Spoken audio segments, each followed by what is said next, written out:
पार्वती जी कुछ बोलती, शिव जी का ध्यान माता सरस्वती की ओर और लक्ष्मी की ओर गया और भगवान शंकर जान गए कि आज भगवान नारायण ने लक्ष्मी जी को अपूर्ण कहा है। अब देखिए माता पार्वती क्या कर सकती है, इसको पूर्ण बनाने के लिए करेगी क्या।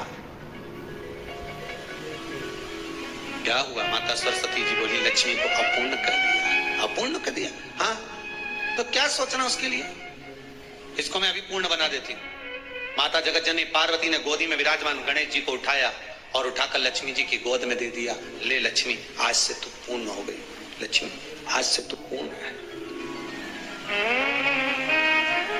गोदी में जब तक संतान नहीं है तो नारी को लोग अपूर्ण समझते हैं।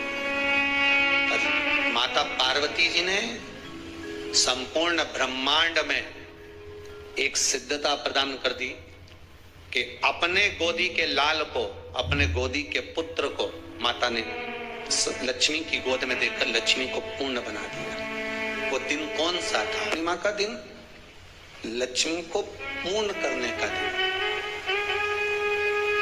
पूर्ण करने, केवल अमृत ही नहीं बरसता, पूर्णिमा के दिन लक्ष्मी भी बरसती है। पूर्णिमा के कितने व्रत होते हैं?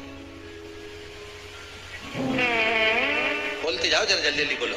पूर्णिमा के नारियों को, स्त्रियों को अखंड सौभाग्य के लिए, जो नारी वैधव्य नहीं होना चाहती है उस नारी को पूर्णिमा के कितने व्रत करना चाहिए। जिस नारी के यहाँ संतान नहीं हो, औलाद नहीं हो, उसको पूर्णिमा के कितने व्रत करना चाहिए। जिस नारी का पुत्र, पति बहुत बीमारी से ग्रसित हो, लग रहा हो कि ये मेरा बेटा बहुत बड़ी बीमारी में गिरा हुआ है, तो नारी को कितने व्रत करना चाहिए। स्वयं भगवान कृष्ण ने माता यशोदा को द्वापर में भी बताया है कि पूर्णिमा के 32 व्रत होते हैं। कितने व्रत होते हैं? 32। भगवान कृष्ण यशोदा रानी को, माता यशोदा जी को भी बता रहे 32 व्रत। अब आपको किसी ने बता दिया होगा कि 8 कर लो, 7 कर लो, 6 कर लो, 12 कर लो, इसलिए आपने बोला कि 12 कर लीजिए, 32 कर लीजिए। अरे यहाँ तो द्वापर की कथा भी करती है। यशोदा जी ने एक बार भगवान कृष्ण को रोक कर कह दिया, ए कन्हैया रुको। कन्हैया बोले, बोलो माँ क्या बात है। कन्हैया जरा रुकिए, इधर आओ जरा। भगवान कृष्ण आए।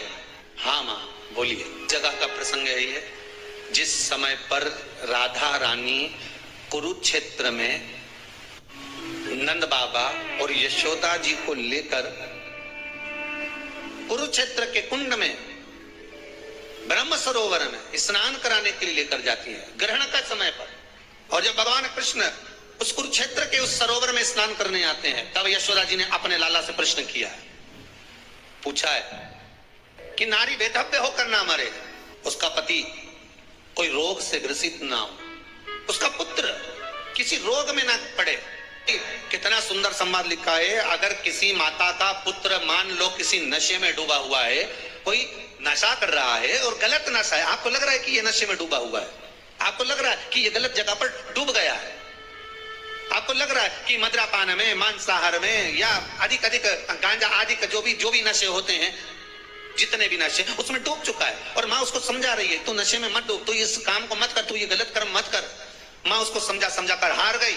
तो मेरा माताओं से निवेदन है, आप उसको समझाना बंद कर दो, एक काम करना प्रारंभ कर दीजिए। हमें जो शिव महापुराण के माध्यम से शास्त्र कह रहा है कि आप 32 पूर्णिमा के व्रत प्रारंभ कर दो। उसमें करना क्या है आपको, केवल जिस दिन व्रत रहे रात्रि के समय पर कोई भी मीठा, कुछ भी सामग्री आप चंद्र की रोशनी में चंद्र को अर्घ देने।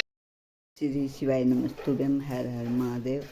आज है बुद्ध पूर्णिमा और बुद्ध पूर्णिमा के उपाय देखने के लिए मेरे चैनल को लाइक, कमेंट और शेयर जरूर करें। पूज्य प्रदीप मिश्रा जी की संपूर्ण कथा और उपाय आपको मेरे चैनल पर सुनने को मिलेंगे।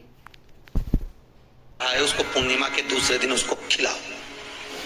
आप धीरे धीरे खिलाना चालू करेंगे, जिस नशे में वो डूबा हुआ उस नशे से वो छूटना प्रारंभ हो जाएगा। 2 पूर्णिमा व्रत करके तो देखो, तीसरे में तुम्हें जरूरत ही नहीं। धीरे धीरे आप रुक, वो छूटना प्रारंभ हो जाएगा। स्वयं भगवान कर रहे हैं। यशोदा मैया ने कन्हैया को रोक लिया कुरुक्षेत्र के उस मैदान में, और भगवान कृष्ण का दर्शन माता यशोदा जी करी। बहुत बहुत दिनों के बाद माँ को आज माता यशोदा को लाला का दर्शन हुआ। बहुत समय के बाद, जाने के बाद, बहुत समय। कृष्ण से माता यशोदा जी ने पूछा, कन्हैया लो, किसी नारी का पुत्र या पति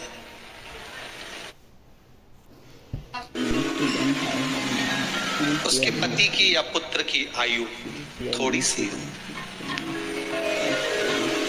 तो एक। श्री शिवाय नमस्तुभ्यं। हर हर महादेव। पूज्य प्रदीप मिश्रा जी ने बताया है कि किसी भी रोग की बीमारी के हरण के लिए अगर हम पूर्णिमा के चांद की आराधना करते हैं और उसकी भक्ति करते हैं तो हमारे जो भी बीमारी है वो छूट जाती है। और पूर्णिमा के दिन चंद्रमा की भक्ति करने से हमारी सभी मनोकामना पूरी होती हैं। पूर्णिमा का व्रत एक बहुत ही धार्मिक व्रत है जिसको देश की सभी महिलाएं करती हैं।